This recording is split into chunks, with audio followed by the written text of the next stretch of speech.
Our story begins in an old, crumbling courtyard, in a castle, at the top of a wind-swept tower, in a tiny room. There's a boy, his brain's throbbing, his body's fatigued,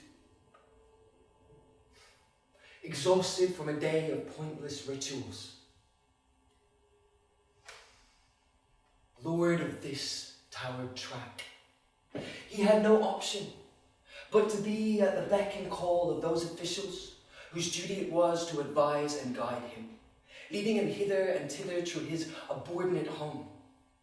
Yesterday, he had climbed up a steep flank of hill, dug a great hole, and planted the 14th of a group of ash trees. Today, he had sat all day by the margins of the gnat-haunted lake, hour after hour, knee-deep in water, while servants passed before him with trays and gifts, for today was his 14th birthday. At last alone, in his little room, weary of his title, endless duty and ceremony, he tried to imagine ships docked in hazardous harbours. When the seas ran high, they rocked in his mind, and yet set sail for other lands. Around his neck, turkey feathers, given to him by the hereditary master of quills. But he was too irritable to make believe. And in a frame of mind quite savage in its resentment,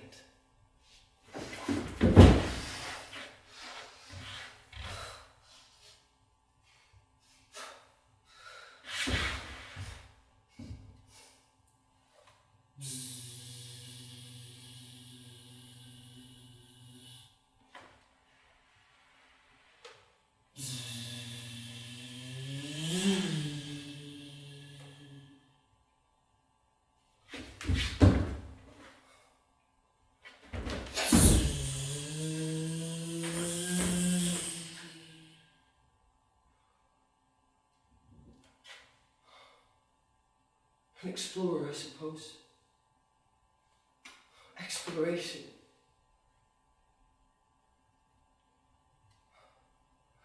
Damn the castle, damn the laws, damn everything! What do I care for the symbolism of it all? I want to live. I want to be myself. A person. A real life person. I'm not a symbol anymore.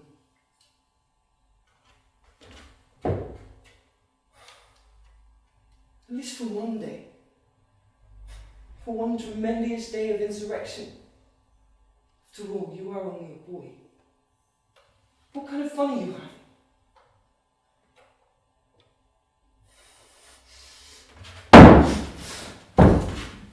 What a relic. To where? And when? When should it be? Why now? Now, be up and be gone! What are you waiting for?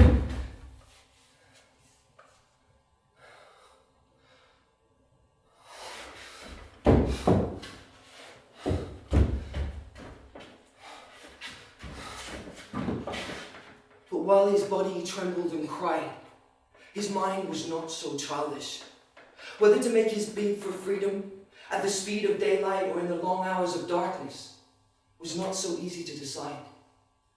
There was the obvious advantages of the night, but then there was the dire peril of becoming irrevocably lost or falling into the hands of evil forces. How much more frightening to be in a place remote from the castle, where at least here he was among his own kind. For there is a need for hateful things, and a hatred for what is in a strange way loved. So a child flies to what it recognizes for recognition's sake. To be alone in a land where nothing is recognizable. This is what he longed for, and this is what he feared.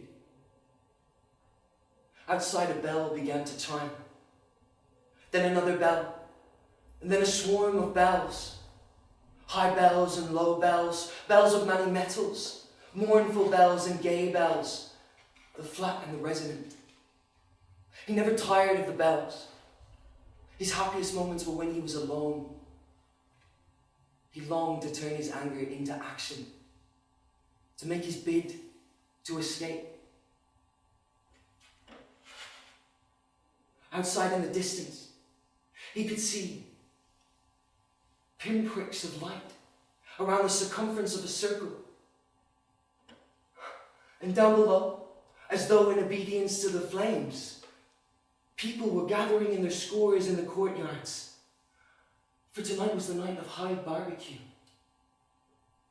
And suddenly, he knew absolutely, he knew positively that now, in the turmoil of it all, now while ritual rings with bells and bonfires, now, on the crest of decision,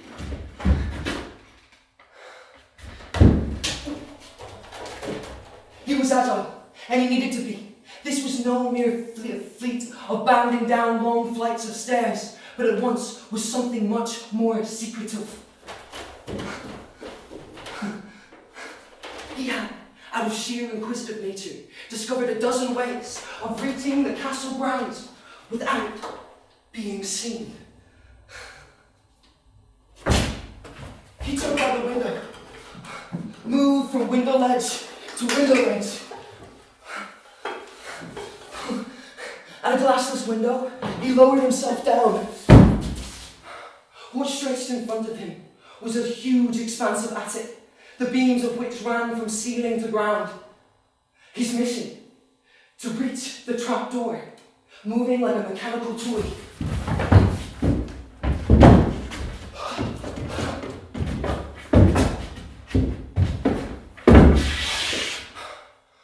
All the next rooms carried a forlorn and dismal air about them.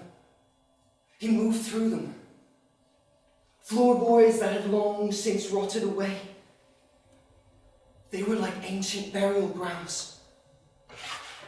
Moving to a window that led to the western rooftops.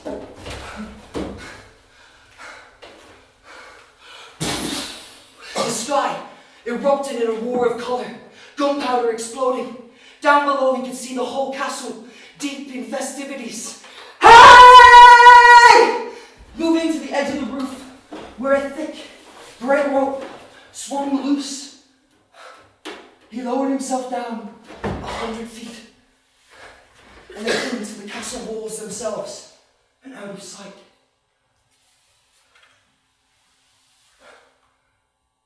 Voices. He moved down beneath the very walls, over boulders, through the tightest of gaps, and out into an old abandoned courtyard. The voices, of course, the children of the castle were at large. Tonight was their night of nights, with torches blazing. Then he saw them, through an archway, a group of wild urchins, moving in among their ranks. They whooped and cheered, sang their way out of the castle. Happy birthday to the Earl! I wish I was an Earl! Slipping from their ranks, he found himself alone. Lost in the night.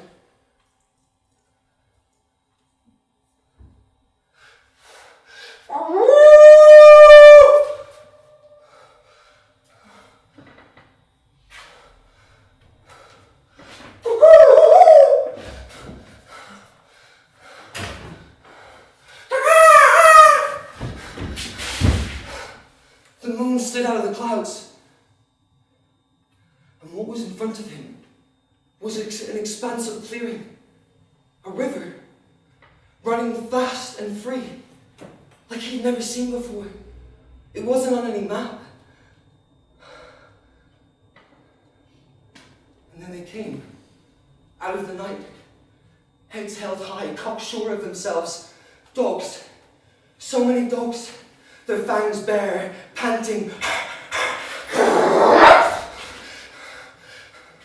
They gathered round in a half-moon circle, forcing him to the edge of the bank. When he couldn't go any further, a raft, stepping in, taking a stick, he pushed it deep into the muddy bank. But the dogs, their eyes, acid yellow, bright, joined him in the water, bobbing up and down, a flotilla of canine heads, a rhythm that soon brought with it sleep and a momentary sense of freedom.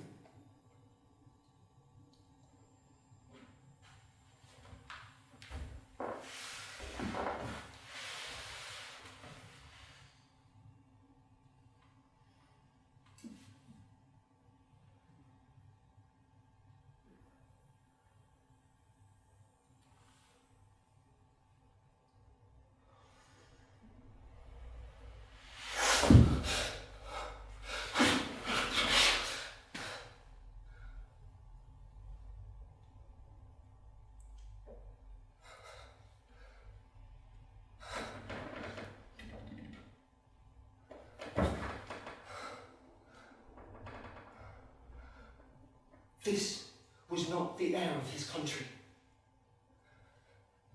This was foreign air. Nothing was familiar. Yet his sight was keener, as if someone had taken away a film. A strange odor began to force itself on his notice. Tinges of sweetness, mixed with menace. In the distance, everything was flat, until he saw what looked like trees, and the branches of trees intermixed with rooftops, walls, buildings.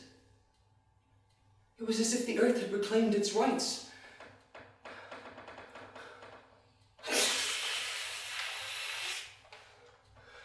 The ground shone like the skin of a leopard.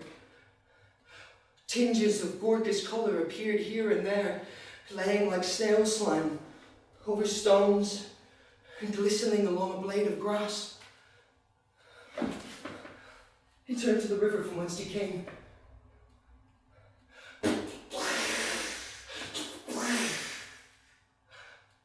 Under the heat of this world, it was changed.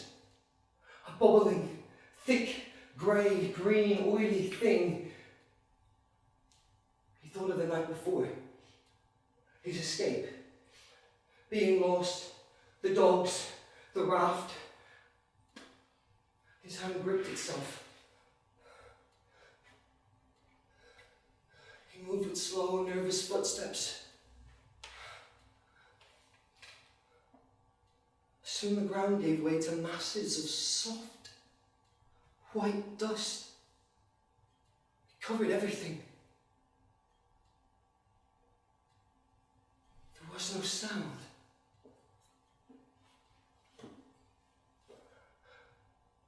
It had now been many hours since he had last eaten. His hunger was growing keener.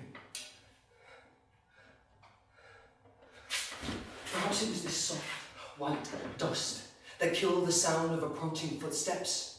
For another stepped a hoof-like foot into the white. Its arms swung wide and loose.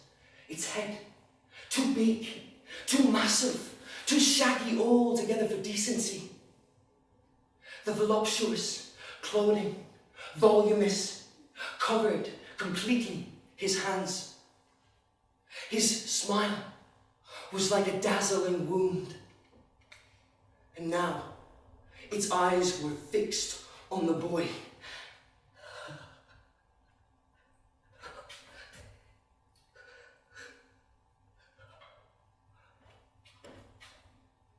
A wasp of sour breath. Who are you? What do you want?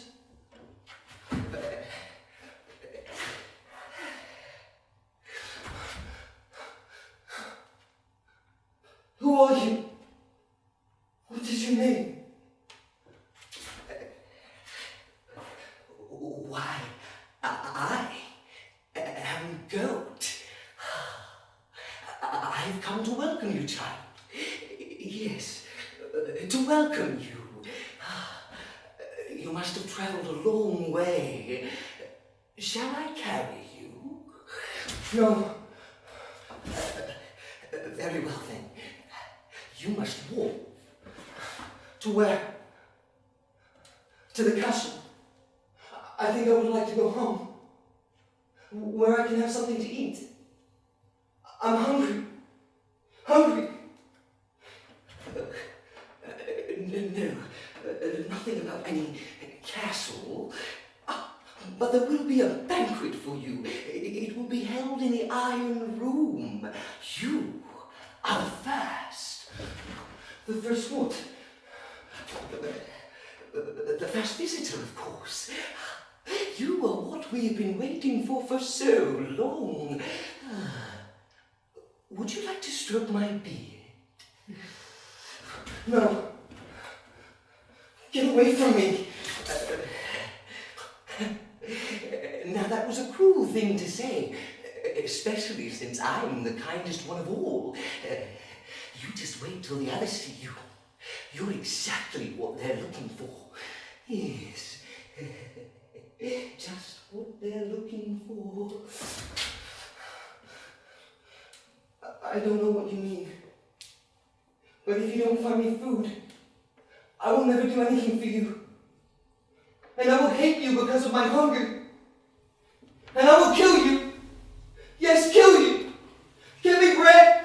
Get me bread. Poof! The boy went out cold. The creature that called itself Goat.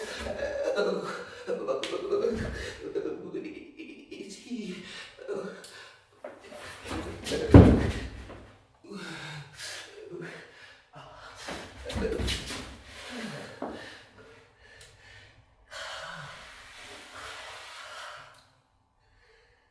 The creature Goat scanned the horizon. He saw something running on all fours like an insect. Then to run upright on two legs. The effect upon the Goat was instant. Fear and vengeance flashed across his face.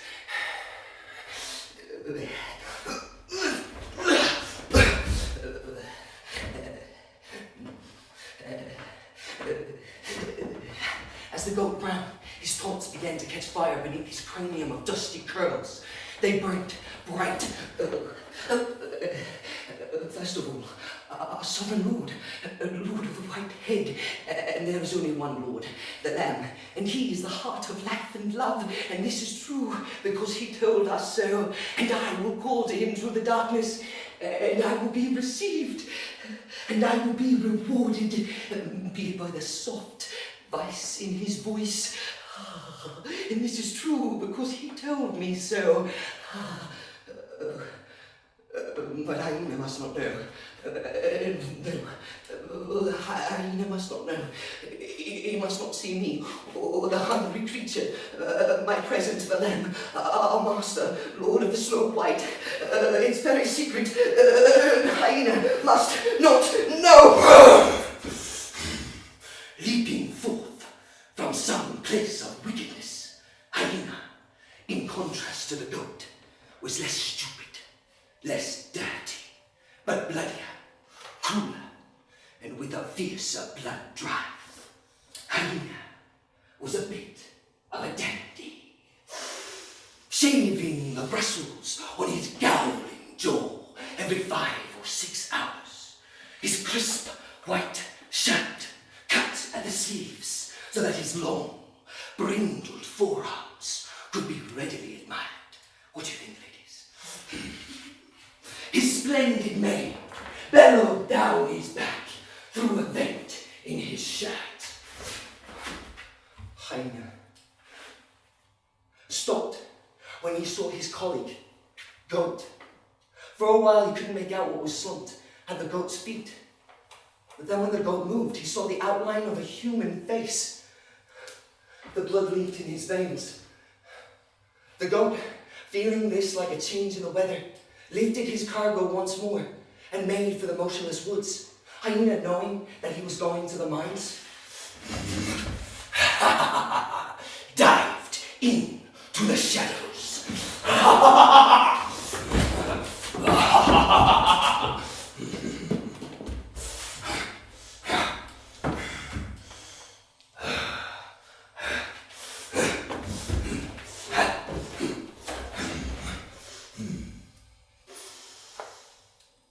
Hyena would dart and look to the edge of the clearing, every now and then waiting for his colleague. It wasn't long before the goat came in, unshouldering his bundle. For a while, Hyena remained unnoticed, until he took a knuckle of bone from his pocket, the size of a doorknob.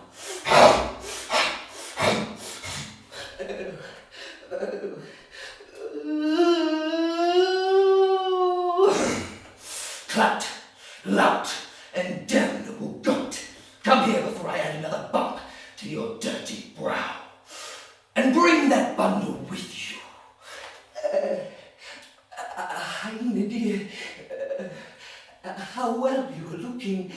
Quite your own self again, I shouldn't wonder. Bless your long forearms and your splendid mane. Forget my forearms, goat. Fetch me the bundle. Is he dead? He must be alive when we take him there. We take him there? Is that what you said, Hyena? My dear, by the splendour of your mane, you are despising me. It was I who found him. I, Capricorn the goat. And if you don't mind, I'll take him there alone.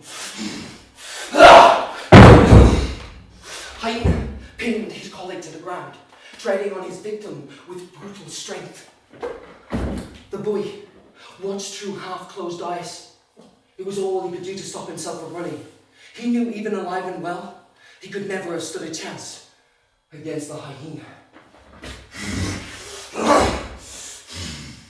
Has your foul carcass had enough of it yet? Why he puts up with you is beyond me. Because he's blind, hyena dear. You ought to know that, my love. You call me your love again, and I'll skin you. Is he dead? But it's shameful, hyena. It was I who found him, and now you, who are more brutal than I, will have all the glory. You're lucky I let you come at all, you stupid knobhead. You see my mane, don't you, cockroach? Of course I do, hyena dear. It needs oiling. Plat, there's 6 ropes of it. What now? What for, hyena dear? For to tie him to me with. Then I shall run with him on my back to the lamb. That will please the lamb. I shall run as only I can run. Run like the black winds of the wastes I can. So plait my mane. Plait the 6 ropes of it. But hyena and the goat were stopped where they stood by something getting to its feet. The boy, even though his stomach was swimming in fear, mustered all the courage he could and stood up. He felt their attention narrow.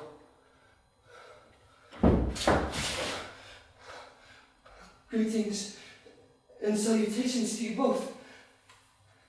In the name of the blind lamb, may the spots on your magnificent mane never fade with the lashing of a winter's rain or hot in the summer's sun. Oh, goat, we have met before. I'm sure of it. Was it in this world of the lost? What was it about the way you walked? Could you walk for me, Mr. Goat? So far as that tree and back, so as I can remember.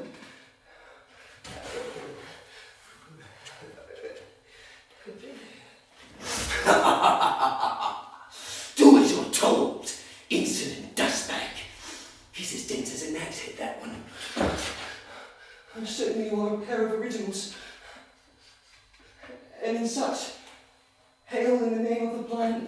Lamb?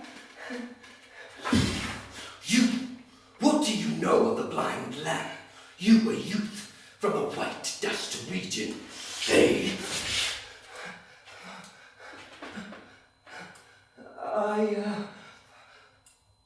I am but a figment of his thoughts. I merely wandered away from his great brain. He has no wish to own me anymore. Take me where you will. Feed me, rest me, and let me go again. He is hungry, dear.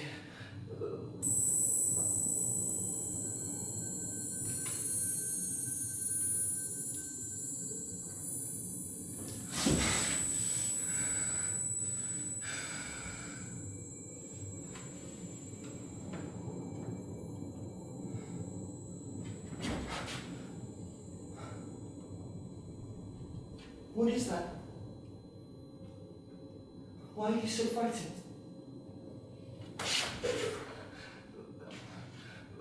That was our master. Bleating.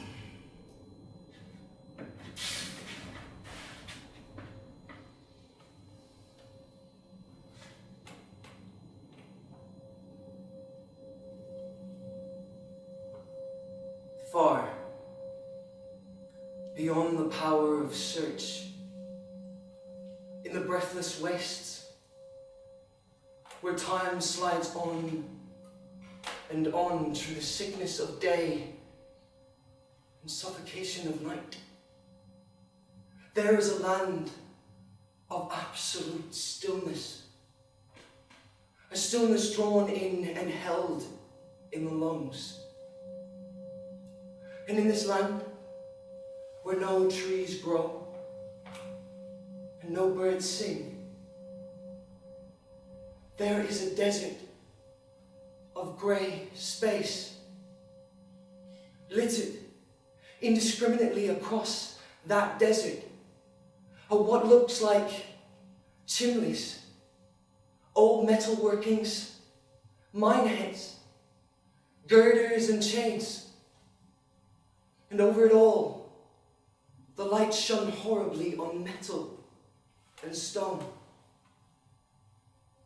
And while the mocking sun poured out its beams, and while there was no other movement in this whole vast amphitheatre, there was something far below the level of the ground, something that smiled gently to itself as it sat upon a throne in a great vaulted chamber, its head exquisite, the eyes like 2 coins, the hands tiny, plump, like the hands of a child. Its wool reflected nothing but itself. Why?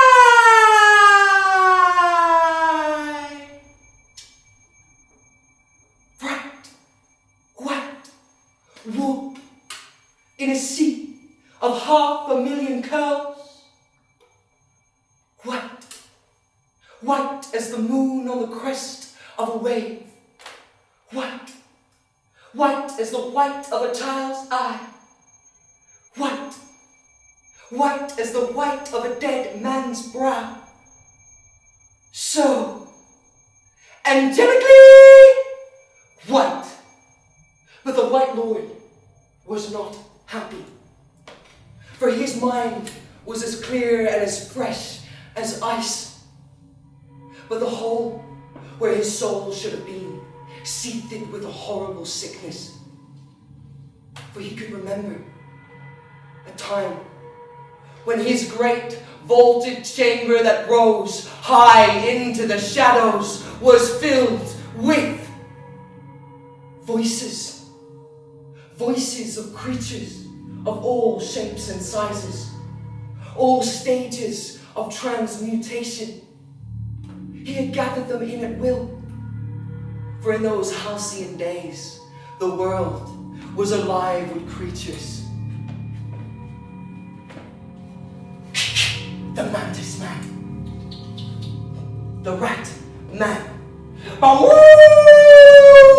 the wolf man, the fish, the linnet, the raven and the crow, all gathered together, all biting and barking, all squeaking and squawking, shoulder to shoulder, wing against wing, all fighting to get a look at their lord, lord of the Snow White, master of a subterranean empire!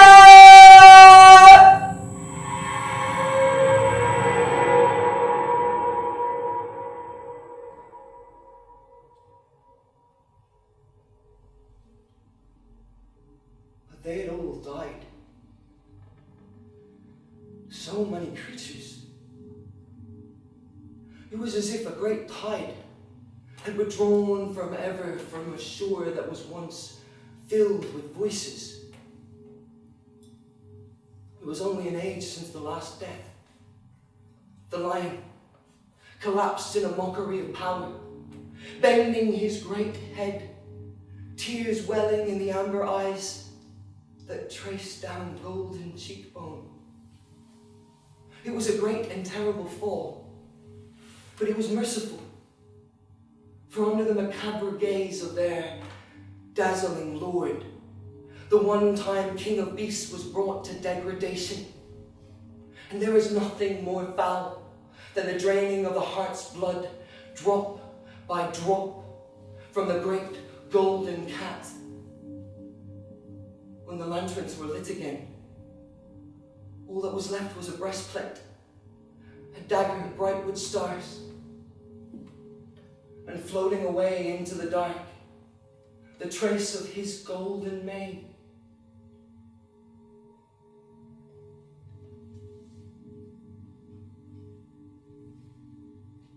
For the lamb had an acrid fire, burning deep inside of him like an ulcer.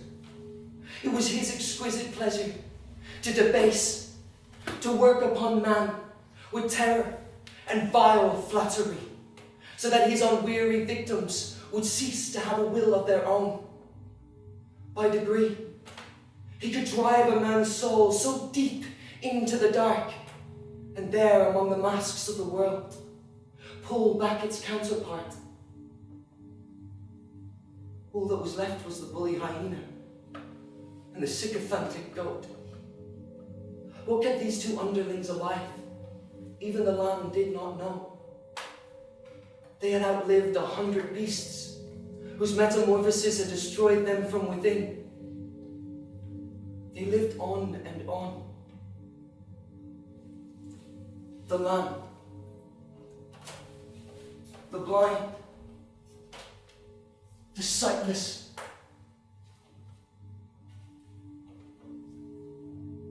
sat upright, still, Lord of the minds.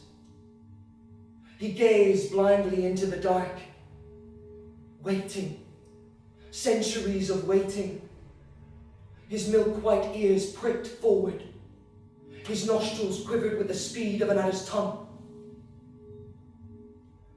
But with the smell of approaching life coming down the mine shafts, he cocked his head into the air with a snap,